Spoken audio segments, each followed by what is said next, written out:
vraiment, bravo d'avoir bravé les grèves. Je veux dire, c'était une sacrée galère de circuler dans Paris aujourd'hui, parce que c'est difficile que d'aller sur Mars.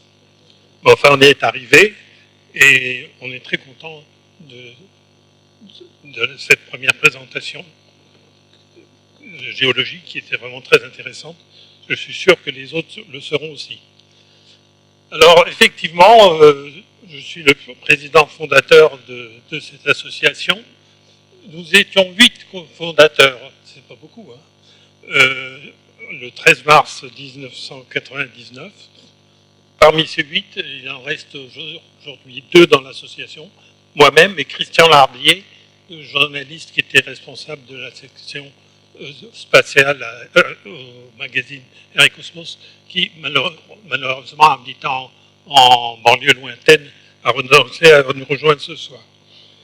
Alors, un petit rappel quand même sur nos statuts, pour que ce soit bien clair. Pour promouvoir une exploration robotique et humaine de la planète Mars et la préparation du séjour de l'homme sur cette planète. Donc il y a vraiment les 2 volets qui nous intéressent. Bon, on a eu un départ assez rapide, puisqu'au bout de 2 ans, nous avions atteint déjà 150 membres, et qu'en vérité, après avoir atteint ce palier, on a oscillé autour de cette valeur sans jamais vraiment en décoller. Aujourd'hui, on a environ 190 inscrits, mais on va avoir une opération de renouvellement des cotisations à la fin de l'année qui, forcément, à chaque fois, donne un peu de déchet. Alors, nos efforts, en fait, portent sur 3 axes. Le principal, je dirais, c'est la communication. Aujourd'hui, c'est Aline qui en est chargée. Je crois qu'elle a plus d'un fer au feu. On voit que les réalisations sont très intéressantes. Il faut savoir que des conférences, on en a donné beaucoup dans le passé, je dirais plusieurs centaines, par un certain nombre de conférenciers de l'association. On a fait aussi beaucoup d'articles, des interviews avec les médias. On a créé un bulletin trimestriel, on en est au numéro 82 déjà. On a même publié des livres, on a bien sûr le site internet et la présence sur les réseaux sociaux depuis peu. Ça, c'est le premier axe, évidemment, c'est le cœur de notre mission, faire parler de Mars et de son exploration. Un deuxième point qui est très important, c'est pour ça qu'on est d'ailleurs très heureux d'être ici à l'ESA, c'est le contact avec les acteurs et les décideurs. Ça se fait par le biais d'invitations à venir faire des conférences, des participations en congrès, une information sur nos projets, une argumentation plaidoirie pour les vols habités.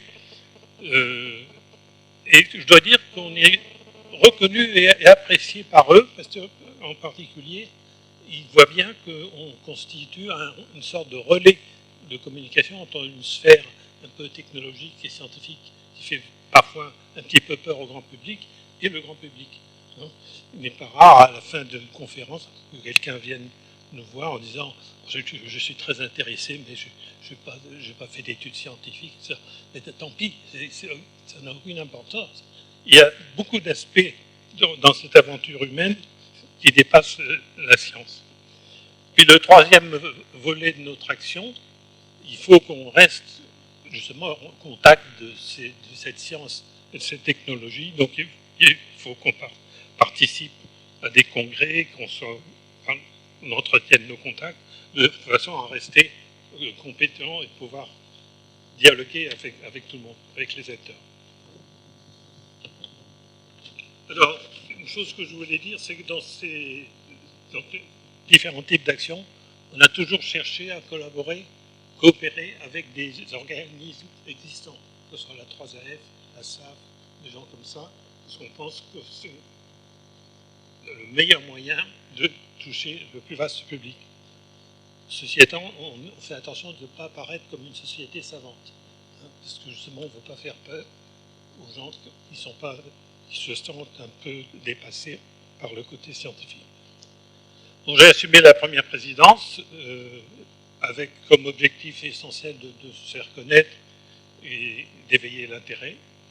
Et en 2010, j'ai jugé qu'il était temps de changer de direction. Et c'est Alain Souchier qui a pris les rênes, qui a accepté, qui était un collègue que je connaissais professionnellement. Et il a démontré une implication extraordinaire en multipliant les déplacements pour des conférences ou des expositions. C'était vraiment un grand coup de main qu'il nous a donné. Malheureusement, voilà tout juste 2 ans, en septembre 2017, il nous a quittés suite à un accident cardiaque.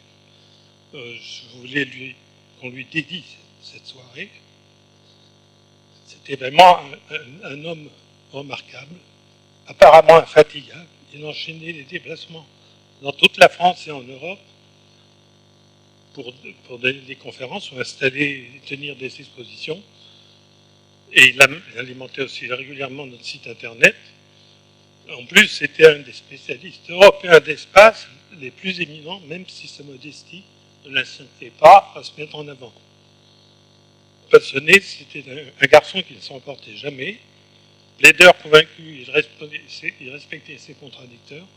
Homme d'action, il diminuait le stress des situations difficiles, et Dieu sait s'il en a connu au cours du programme Ariane. Suite à cette disparition, Philippe Clermont, membre déjà ancien de l'association, a manifesté de l'intérêt pour ce poste, et il a été pressenti, puis élu comme président. Ça fait déjà près de 2 ans d'exercice. Je lui passe la parole.